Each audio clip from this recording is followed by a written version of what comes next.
வணக்கம். Evening snacks தட்டை செய்கிறேன். எப்படி செய்கிறேங்கிறத பார்ப்போம். இந்த டம்ளருக்கு 1 டம்ளர் மாவு பச்சரிசி எடுத்து 5 வாட்டி கழுவி 2 மணி நேரம் ஊற வச்சு வீட்டில் நிழல்லையும் உணர்த்தி மிக்சியில் பொடித்து சலித்து வச்சுருக்கிறேன்.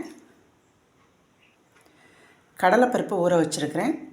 தேங்காய் பல்பெல்லாம் நறுக்கி வச்சுருக்கிறேன். எள், மஞ்சப்பொடி, மிளகாப்பொடி, காயம், வெண்ணெய், உப்பு, தண்ணி. இப்போ இது எல்லாத்தையும் நம்ம பிசைஞ்சிக்குவோம். சேர்த்துட்டு சேர்க்குறத காமிக்கிறேன். இது அரைக்காப்படி உலக்கு. கிராமுக்கு 200 கிராம் அரிசி. இப்போ நம்ம எல்லா பொருளையும் கலந்தாச்சு. அரிசி, கடலைப்பருப்பு, எள், காயம், மஞ்சப்பொடி, மிளகாப்பொடி, உப்பு, தேங்காய் பல்லுப்பெல்லாம் நறுக்குனது, வெண்ணெய் எல்லாம் கலந்தாச்சு. இப்போ கொஞ்சம் கொஞ்சமாக தண்ணி விட்டு பிசைய வேண்டியதான். பிசைஞ்சிட்டு காமிக்கிறேன். இப்போ இங்கே ஸ்டவ் ஆன் பண்ணி எண்ணெய் சட்டி வச்சாச்சு. மாவு பிசைஞ்சாச்சு. இப்போ ஆயில் கட் பண்ணுற பேப்பர்லேயே அப்படியே இந்த சின்ன சின்ன பால்ஸாக வச்சுருக்கேன். இப்போ தட்டிட்டு போடுறத காமிக்கிறேன்.